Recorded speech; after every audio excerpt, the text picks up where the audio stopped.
Hi everyone, it's Linda from LyndaCreates. I'm working on an embroidered bag using a design that I drew.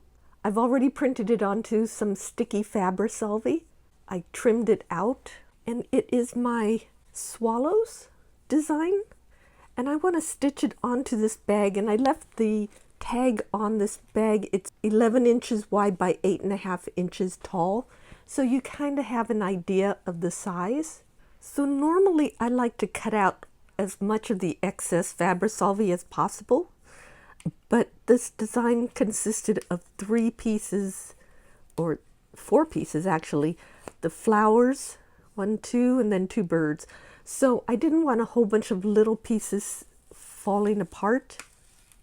So I left the Fabrisolve there, and the only reason I remove a lot of I like to remove a lot of the Fabrisolve is more for when I rinse it off at the end. There's less to rinse off. As a side reference, I printed this out yesterday and gave it a full 24 hours to dry, just in case. And when you select the bag that you're going to use, make sure it is washable, because you're going to have to put it into water to wash away this extra Fabrisolve. Not that it's ever come off, but I just want to give it a good rub down, and I didn't want to worry about smearing any of the ink, especially since this bag is white. I've selected my colors. I'm going in some aquas, a little bit of blue, I guess, and some warm colors, and I'm going to start stitching. I try to make my designs to fit 6-inch or 4-inch. So now I want to put it into a hoop, and this is a 6-inch hoop, and I'm doing it a little differently. I'm putting the screw part over to the side because I need to keep it open at the top here where there's less fabric. So when I put it into my hoop stand, I don't bend a lot of the fabric behind it, because the bag is a little thicker. It's a canvas bag. Let me show you what I mean about the stand. This is this armature that holds the piece in place. So I want it to hold a little bit like that, and that's why I have the fabric turned slightly, or have the screw at the top there. Okay, so there we go. I'm going to start with these 3 colors. I'm going to do a little bit of blending on the birds, so I'm going to use 3 strands.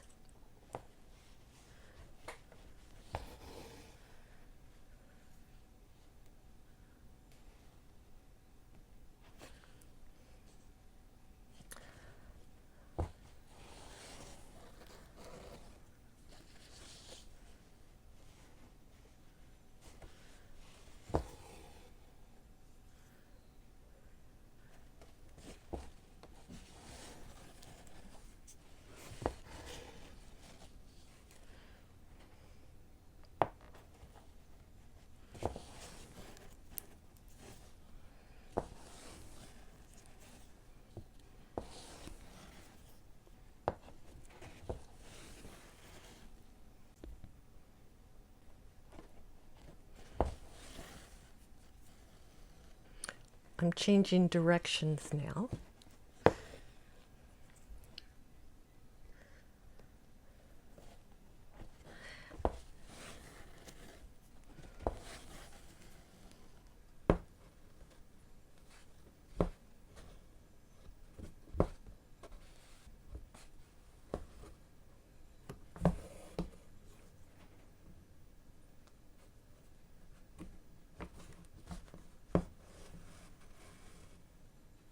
So I just want to say that I decided to stitch this on a canvas bag because I thought it would look really cool. But a couple things.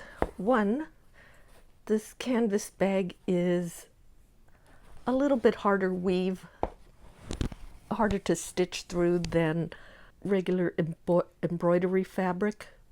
So I'm just kind of doing it quietly. And it is a little, I'm trying to use a very sharp needle, but it's still slowing me down. The second thing I want to say too is that because it is a bag with handles and a closed bottom, I can't turn it in the correct direction like that you would normally see it. So I apologize, it's sideways, but it's the only way I could use my hoop stand. But I just wanted to acknowledge that there are some oddities in the way this is being stitched and or filmed actually. I'm hoping everyone will like the results. And I'm doing sort of a long and short satin stitching.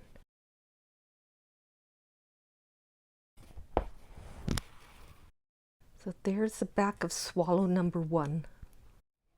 I'm going to start on swallow number 2.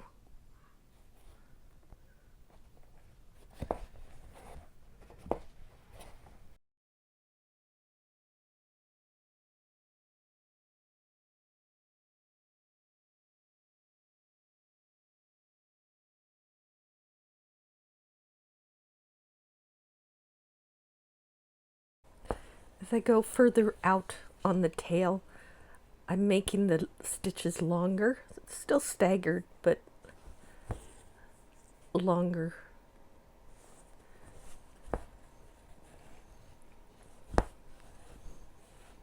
One thing I found working with this sticky Fabrisolvi is that sometimes your needle starts to feel sticky.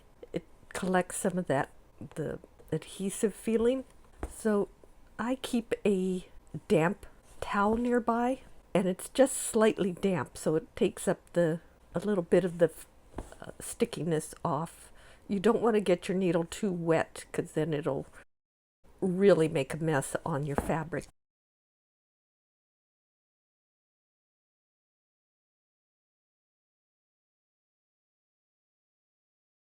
So doing the underside of the swallow, I am using a really, really pale aqua blue color.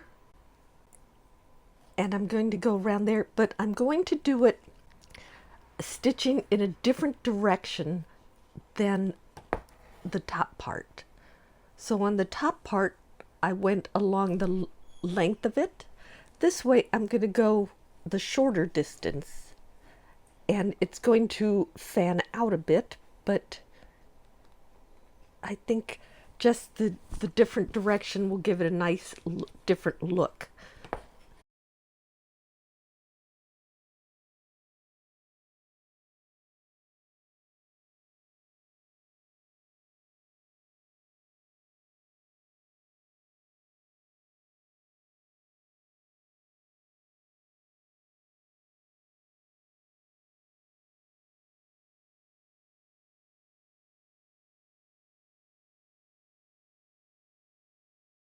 So just to keep everything straight as I'm going along, I'm going to do some vertical stitches, but leaving some gaps in between. So it just kind of keeps me on track to where I want the stitches to go, because I'm going to slowly curve it because the body curves this way. So I'm just kind of working my way around, and it's just going to be my guide to where these stitches will angle.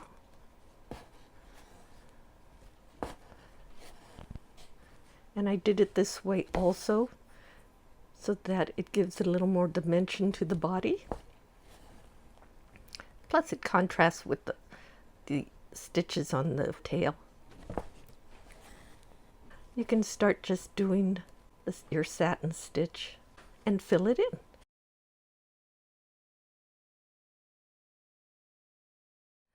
So I finished stitching the body of the first swallow, and now I'm going to start working on the second swallow. And I'm going to do the same thing as to start off fairly straight with the eye.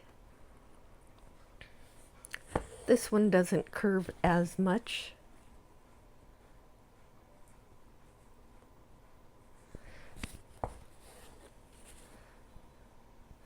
Good, but I'm going to work my way around and add some guides so that I get the curve.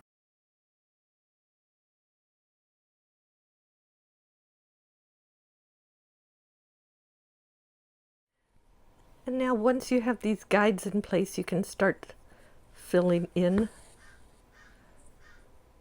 the stitches.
So I am out at a campground, sitting under a tree with my camera set up. So I apologize if there's some wind noises.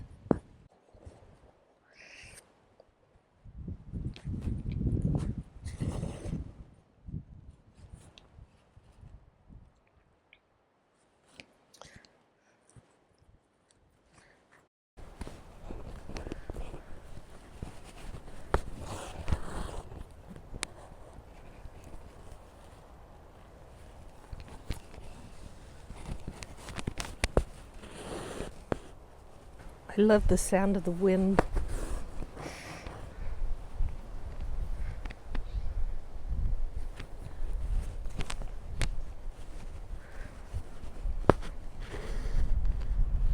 I was trying to film more when I was doing the birds, but the wind was a little crazy yesterday. But you can see what I did primarily is the direction of the stitches. So I did the body, the lighter colored body, vertically in a sense. The darker part I did horizontally or following the shape of the back of the bird.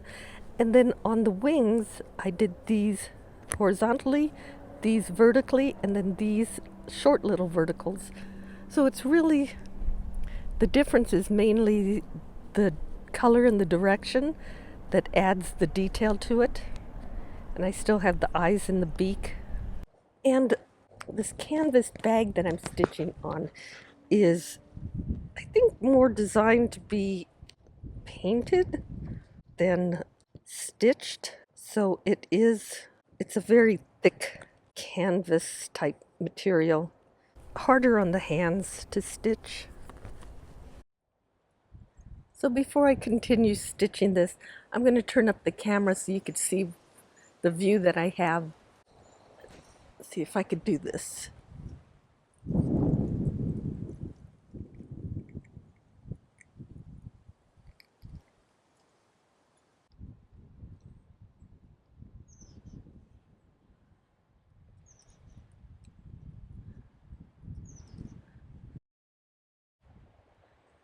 Isn't that pretty?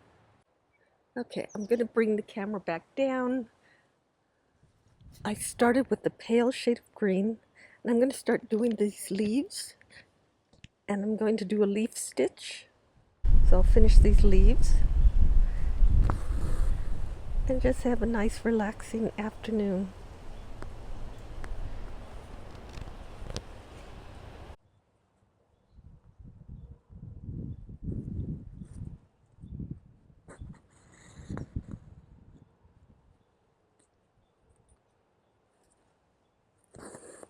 Actually, I'm sitting under an oak tree, so the sunlight is filtering so beautifully.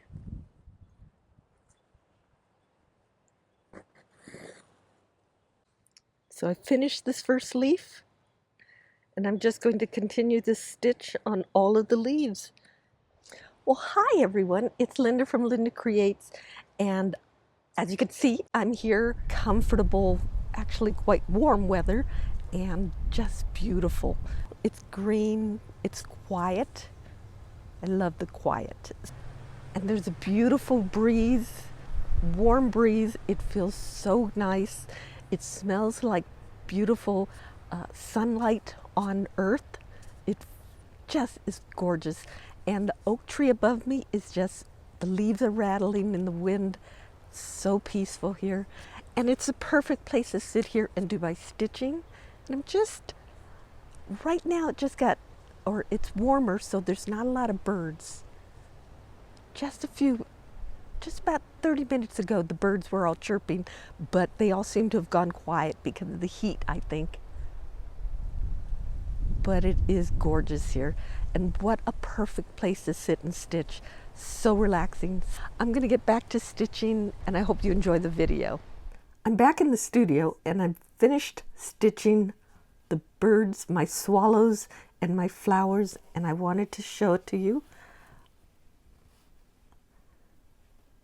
So I just did some French knots for these little dots, lazy daisy stitches for the flowers, and a leaf stitch for the leaves, and just a little bit of detail for the eyes and the beaks.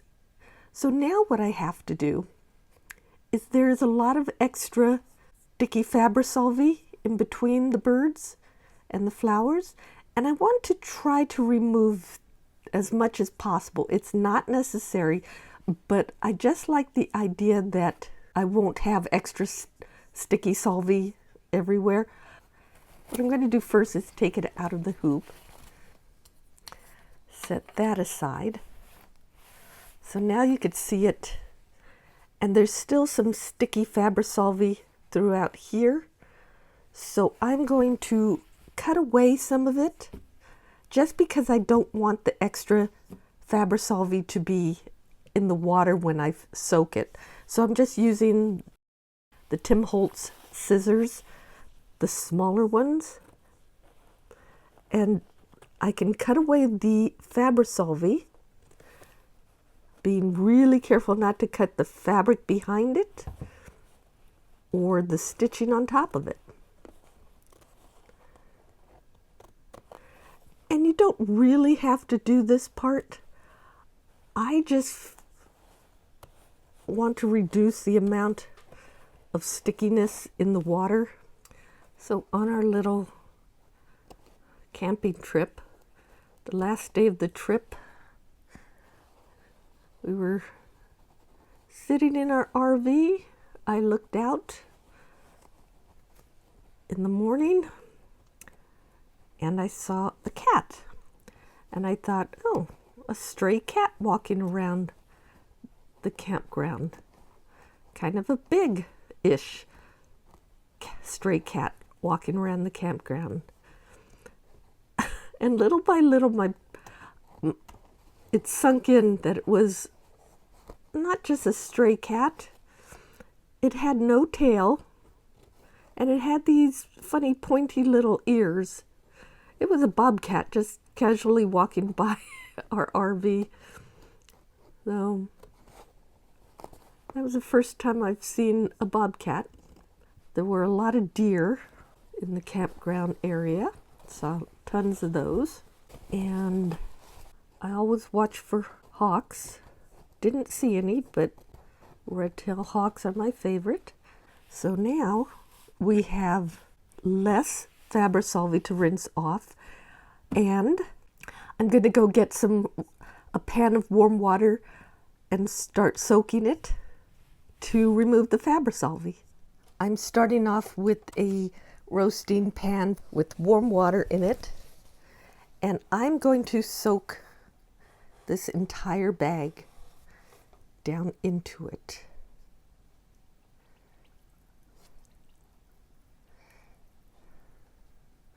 Now this is the part where if it had a lot more of the Fabrisolvi, it starts looking a little milky.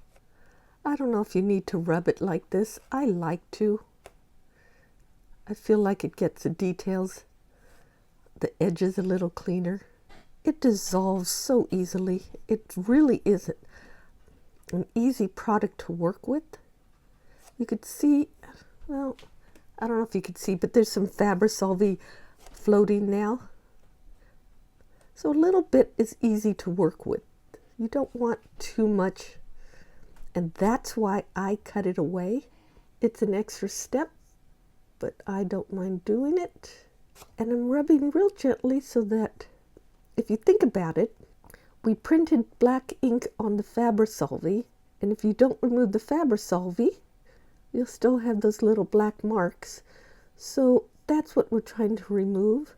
So I'm going to work it for a little bit more, and then I'll rinse it under some running water and clear away any of the Fabrisolvi, and then we will dry it. Here is the finished bag. Everything's cleaned off of it. Let me bring it up.